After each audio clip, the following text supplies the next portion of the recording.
Bien-aimés frères et sœurs, en ce temps-là, dans la nuit étoilée qui enveloppait Bethléem, les bergers gardaient leurs troupeaux. Rien de bien particulier, si ce n'est une étoile plus grosse que les autres qui brillait dans le ciel et qui intriguait les habitants. Tout à coup, un ange du Seigneur se présenta devant eux. La gloire de Dieu les enveloppa de lumière et ils furent saisis d'une grande crainte. Il y eut avec l'ange toute l'armée céleste en masse qui chantait les louanges de Dieu disant « Gloire à Dieu au plus haut des cieux et paix sur la terre pour ses bien-aimés. » Malgré la grande crainte qui les envahissait, ils sentaient dans leur cœur une paix qu'ils n'avaient jamais connue. Ainsi est racontée par les évangiles la naissance du Christ dans une pauvre crèche au plus profond d'une nuit en Judée. Aujourd'hui, nous sommes conviés, comme les bergers qui veillent sur leurs troupeaux, ou comme les mages guidés par l'étoile mystérieuse qui brillait quelque part dans notre galaxie, à adorer en leur compagnie l'enfant Dieu. C'est dans le silence de la nuit que se révèle la naissance du Christ, loin du monde, et pourtant au cœur du monde.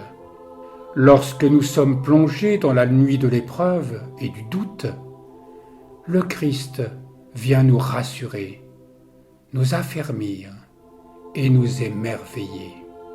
Il nous aide à revenir à l'innocence et à la simplicité des enfants capables d'émerveillement.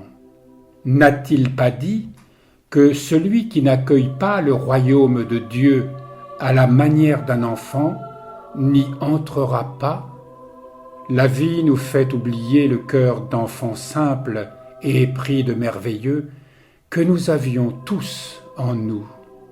Le miracle de Noël n'est-il pas de réveiller ce cœur d'enfant, capable d'entendre le chant des anges et de suivre l'étoile vers notre crèche intérieure où le Christ nous attend?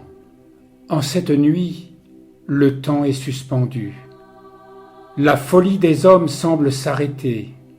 Toute la création contemple la lumière du monde, venue par amour au creux de nos ténèbres. L'Évangile dit « Le peuple qui demeure dans les ténèbres a vu une grande lumière ».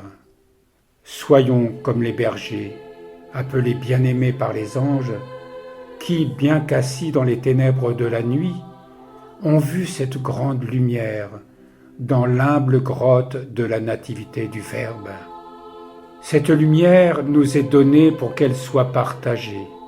Annonçons la bonne nouvelle de la naissance de notre Dieu et Sauveur Jésus-Christ par notre vie, par notre foi, par l'amour que Dieu met dans notre cœur, puisqu'il est dit que le Verbe est la vraie lumière qui, en venant dans le monde, illumine tout homme. Gloire à Dieu au plus haut des cieux, paix sur la terre et pour nous ses bien-aimés. Je souhaite à tous un saint et joyeux Noël.